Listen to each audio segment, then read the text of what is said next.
அஸ்லாம் வலைக்கம். நம்ம நடத்தின ஆயப்பாடி எக்ஸ்போவில் என்னெல்லாம் ரெடி பண்ணுன்றதை பார்த்துடலாமா? நம்ம எக்ஸ்போவில் வந்து ஸ்டால் புக் பண்ண ஒவ்வொரு ஸ்டால் ஓனர்ஸுக்குமே மெடல் வந்து போடலான்னு ரெடி பண்ணியிருந்தோம். அது மட்டும் இல்லாமல் ஸ்டால் ஓனர்ஸ் எல்லாருக்குமே ஐடி நம்ம லோகோ போட்டு. அடுத்து நம்ம சீஃப் கெஸ்ட் என் தோழி டாக்டர் நிவேதா அவங்கள இன்வைட் பண்ணியிருந்தோம். அவங்களுக்கு ஷால்வை போத்தி ஷீல்டு கொடுத்து வரவேற்றாச்சு.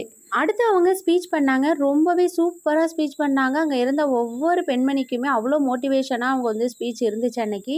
இவங்கள தான் நம்ம ஸ்டால் ஓனர்ஸ்க்கெலாம் மெடல் போடுறதுக்காக இன்வைட் பண்ணியிருந்தோம். பட் இவங்களுக்கு முன்னாடியே இவங்களோட அப்பா எம்எல்ஏ நிவேதா முருகன் சார் வந்திருந்தாங்க. அவங்களோட வீடியோவை தனியாக தாங்க போடணும். அவங்களோட ஸ்பீச் வந்து தாறுமாறாக இருந்துச்சு. ரொம்பவே எங்களுக்கு சப்போர்ட் பண்ணுறாங்க. தொழில் பண்ணுற ஒவ்வொரு பெண்ணுக்கும் ஒரு தூணாகவே இருக்காங்கன்னு சொல்லலாம். அவங்க அது சொல்றாங்க இது சொல்றாங்கன்றத பத்தி கவலையே படாதீங்க. உன்னை பற்றி யாரு அடையன்னு சொன்னால் என்ன, இந்த காதில் வாங்கி அதை அந்த காதில் தள்ளு.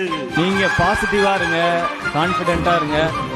மேகம் மீதந்தாலும் காகம் பறந்தாலும் ஆகாயம்தான் அழுக்காக ஆகாதுன்னு சொல்லு. அடுத்து என்ன பண்ணலான்னு யோசிச்சா வெற்றி தான். பூப்பந்தை யாரும் நீரில் பத்தித்தான் வச்சா. நம்ம இந்த மெடல் போடுற ஃபங்க்ஷனை ஒரு 7:30 போல் தான் வச்சுருந்தோம். அப்போல்லாம் செம்ம க்ரௌடுங்க. ஸ்டால் ஓனர்ஸால் மெடல் வாங்குறதுக்கு ஒரு 10 மினிட்ஸ் வர சொல்லியிருந்தோம். அதுக்கே வர முடியலன்னா பாருங்கள், அவ்வளோ சிறப்பாக இருந்துச்சு நம்ம ஆயப்பாடி எக்ஸ்போ.